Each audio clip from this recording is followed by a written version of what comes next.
Yo les fighters, j'aimerais qu'on discute aujourd'hui d'un débat que je ne comptais pas faire sur la chaîne, tout simplement parce que, étant un grand fan de Piccolo, j'avais peur de ne pas faire preuve d'objectivité. Comme vous pouvez le voir, il y a des figurines partout de Piccolo, par-ci, par-là et tout. Mais tout ça pour vous dire les fighters que vous m'avez fait changer d'avis avec vos commentaires. Donc on va tout de suite voir qui était le plus fort entre C17 et Piccolo. Les arguments pour C17. C17 est un cyborg qui a l'énergie infinie. C'est le seul argument en faveur de C17, mais il est déjà énorme et à lui seul, il peut peut-être clore le débat. Mais on va quand même voir ce que Piccolo a dans le ventre.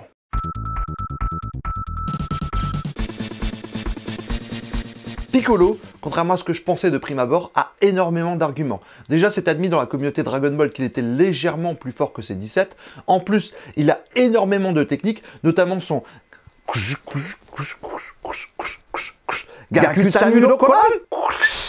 Franchement, cette technique à elle seule est magnifique, même si elle n'a pas réussi à faire mouche contre C17. En plus, il a complètement dominé le combat. Je vous invite vraiment à relire la version manga plutôt que la version animée, parce que c'est vrai que dans l'animé, on a l'impression qu'ils sont plus ou moins de force identiques.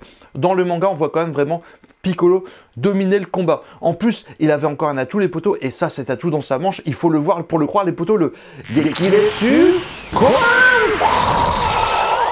Cette attaque magnifique, les poteaux qu'il avait gardé en réserve au cas où, eh bien, il suffit de voir la tête de C17 qui décide de plonger, de sauter. Il ne veut pas avoir à faire cette attaque qui est contre Cell. Donc vraiment, on voit que C17 pouvait craindre cette attaque. D'ailleurs, même C18 pense que Piccolo a réussi à tuer Cell avec cette attaque. C'est pour vous dire la dangerosité de cette attaque. On me dit aussi que Piccolo n'avait plus d'endurance, mais regardez son combat contre Cell, justement, parce que je suis désolé, c'est le jour et la nuit. Vous avez un C17 qui s'est fait littéralement malmener contre Cell, qui ne place aucun coup, qui ne fait strictement rien.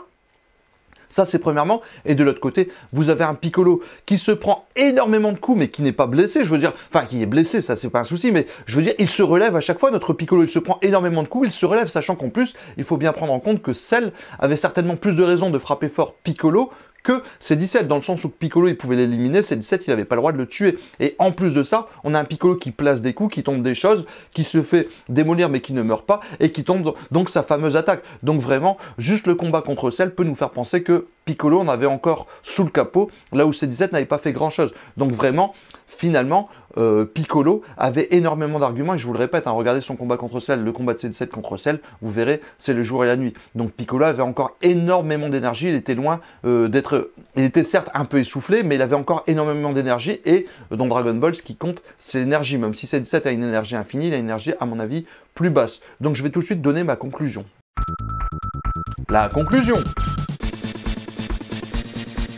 D'un côté, on a C17, le jeune homme, le cyborg qui n'a aucune expérience du combat. D'ailleurs, il ne tire aucune vague de ki dans son combat contre Piccolo. Il se contente de mettre des coups de poing et des coups de pied. Et même lorsqu'il se donne à fond contre Piccolo, il n'a pas forcément l'avantage dans ce combat. De l'autre, on a un Piccolo qui a l'expérience du combat, qui a des techniques de fou, qui a assimilé le tout-puissant, qui a assimilé Camille et qui a donc récupéré son expérience, qui est vraiment infernal. Ce Piccolo, il s'est battu depuis toujours. C'est un super Namek de l'espace, j'ai envie de vous dire. Il deviendra un super Namek de l'espace.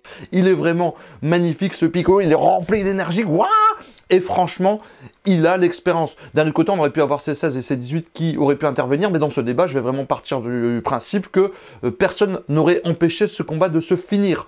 Et donc, franchement, finalement, contrairement à ce que j'aurais cru, et moi, c'est vrai que ce débat, je ne l'ai jamais eu, en fait, tout simplement parce que pour moi, c'était évident que C17 devait gagner ce combat. Il avait l'énergie infinie, Piccolo pouvait se fatiguer, mais d'un autre côté, Piccolo avait encore énormément d'énergie et il aurait pu tenter le tout pour le tout avec une grosse attaque, notamment son Gekiretsu Kodan. Et cette attaque, je le répète, a fait peur à C17 au point qu'il décide de s'éloigner, de se casser. Il fait un petit saut comme ça pour se barrer. Et C18 a pu croire que ça aurait pu éliminer Cell. Donc j'ai envie de vous dire, et je déteste faire ça les fighters, je déteste faire ça, mais j'ai envie de vous dire que je suis obligé de dire 50-50. Parce qu'à un moment... Moi, de base, je disais que c'était 100% de réussite pour C17. Il y avait 100% de chance que C17 gagne le combat. Après, j'ai commencé à lire un peu vos arguments en commentaire. Je me suis dit, en fait, c'est vrai que c'est pas sûr et certain non plus. Piccolo, c'est mon personnage préféré. C'est d'ailleurs pour ça qu'à la base, je voulais pas trop faire ce débat parce que tout le monde sait que Piccolo est mon personnage préféré. Je vous le répète, il y a des figurines de Piccolo partout. Donc, sachant ça, les gens vont me dire que je manque d'objectivité dans ce débat. Mais justement non, puisque moi de base j'étais certain que c'était C17 qui aurait gagné. En lisant vos commentaires, j'ai commencé à changer d'avis en me disant c'est vrai qu'il y a ça, c'est vrai que Piccolo est légèrement plus fort, c'est vrai qu'il a des attaques, c'est vrai qu'il a de l'énergie aussi à revendre, j'ai envie de vous dire en tout cas qu'il a une grosse énergie qui est supérieure à celle de C17. Donc C17 il a une énorme énergie mais moyenne. Enfin, son énergie est moyenne, elle ne se dépense pas. Après, j'ai presque envie de vous dire, il n'a pas l'air de dépenser beaucoup d'énergie, il ne tire pas de vague de ki. Piccolo, lui, était un peu plus fort, mais peut déployer une énorme énergie. Il a l'expérience du combat et tout. Donc, franchement, je pense que sa grosse attaque, sa grenade lumière, si vous préférez, aurait pu bien endommager C17. Et après ça, eh bien, bon, je pense que du coup, C16 et C18 auraient intervenu, mais voilà, moi je pense vraiment que si on les avait laissés finir son combat, du coup, Piccolo avait toutes ses chances. Donc je dirais, franchement, je serais même jusqu'à dire, là, à l'heure qu'il est, je me dis c'était peut-être même un 51-49. Parce que le C17, franchement, contre Cell, alors certes, Cell est beaucoup plus fort que les deux autres, mais Cell, franchement, il lui met de droite, on la voit pas du tout l'énergie infinie de C17. Hein. On la voit pas du tout l'énergie infinie de C17. Il est là, il se prend de droite, il est quasiment déjà au sol paralysé et il ne fait strictement rien contre Cell, je le répète, à part parler, et il n'utilise que sa bouche dans son combat contre Cell. Donc merci les fighters, grâce à vous, j'ai légèrement changé d'avis puisque je passe vraiment du principe que C17 aurait gagné quasi à coup sûr, on a carrément un doute et vous avez raison d'avoir instauré ce doute en moi parce que je trouve que j'étais pas bon dans ce débat et c'est vous qui m'avez ressaisi. Je sais que certaines personnes vont pas être d'accord en commentaire, elles vont me dire non Bou, fallait garder ton avis de base, C17 était sûr et certain de gagner. J'ai presque envie de vous dire déjà dans Dragon Ball on n'est jamais sûr de rien, mais vraiment prenez en compte l'expérience et la puissance du Piccolo. Et à côté, la naïveté et l'incapacité à se battre d'un C17 qui n'a aucune expérience du combat et qui fait que donner des coups de poing et des coups de pied, et qui n'a jamais dominé le combat contre Piccolo. Là, clairement, je suis désolé de vous le dire, mais surtout si vous lisez le manga, vous voyez bien que Piccolo était quand même un peu au-dessus dans ce combat, même s'il était en train de s'épuiser un petit peu, mais regardez toute l'énergie qu'il avait encore pour se battre contre Cell, notre Piccolo, donc s'il avait utilisé ça contre C17, il aurait peut-être pu l'éliminer, en tout cas, bien le blesser.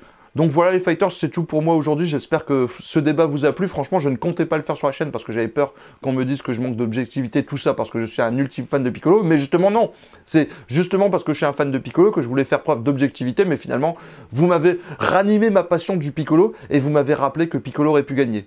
Allez fighters, tchuss!